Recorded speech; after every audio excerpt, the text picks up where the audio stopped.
Hare Krishna. In the third verse of Damodarastakam of Satyavrata Muni, he continues to glorify the devotion of the inhabitants of Gokula Vrindavan for Lord Krishna. And we've already heard in the first two verses that the Lord is conquered by devotion.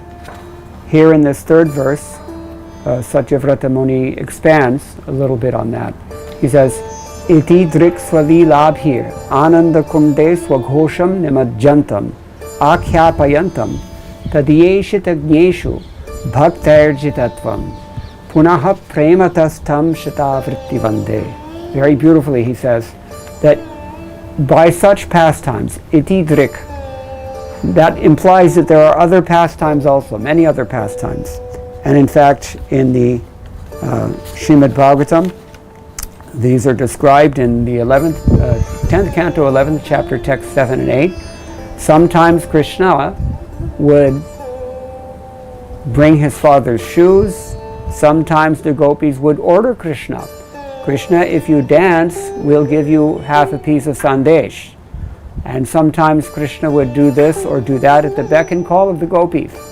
So these kinds of leelas he's referring to here. So itīdṛk sva-līlābhir. Līlābhihi is plural. So what did he do by these leelas? Such leelas? ānanda-kuṇḍe sva-ghoṣaṁ nimajjantam. He's drowning his own ghoṣaṁ in ānanda-kuṇḍe, the pool of ecstasy. So what does ghosha mean? Ghosha has two meanings. Ghosha can mean the village itself, Vrajatam, Gokula Ghoṣaṁ, or Ghoṣaṁ also means a proclamation. So sva-ghoṣaṁ means the proclamation of his own glory. This is the real point here, that itīdṛk sva-līlābhir ānanda-kuṇḍe sva-ghoṣaṁ nimajjantam. He is drowning the inhabitants of Gokula in the tank of ecstasy, Gokula, ānanda-kuṇḍe. And he's also submerging his own glory in that same tank, which is to say that he is minimizing his own supremacy and accentuating the power of the love of his devotees. That's the real point. And ākhyāpayantam, he wants to declare this very loudly. Ākhyāpayati. What is he, and to whom is he declaring this? The glory of this love of the Vrajavasis? tadīyeṣita-jñeṣu, among those who have only knowledge of his supreme majesty. Generally, everywhere in the world, people worship God as the great, majestic Lord of all things. And their worship is very much imbued with awe and reverence. That's why it's unthinkable, practically speaking, in any religious tradition, that God might be bound up or punished by his pure devotee.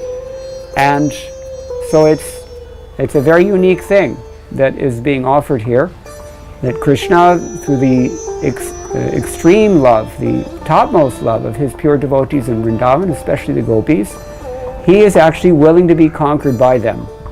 And of all the gopis who are in Vatsalya Rasa, Mother Yashoda is the topmost.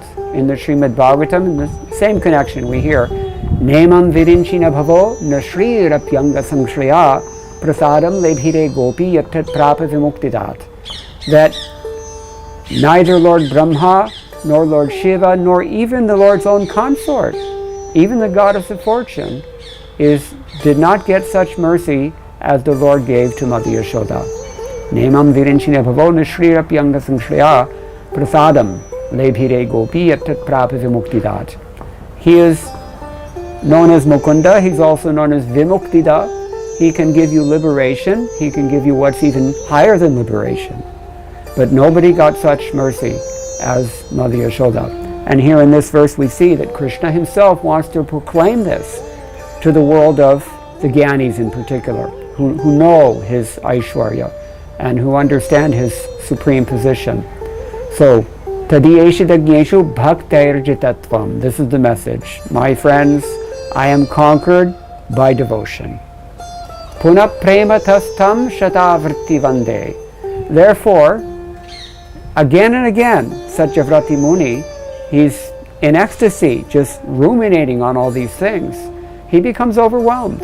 And he wants to offer his obeisances to the Lord hundreds and hundreds of times. He is completely absorbed in that ecstasy.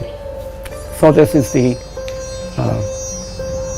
third verse of the Damodarastakam. Hare Krishna.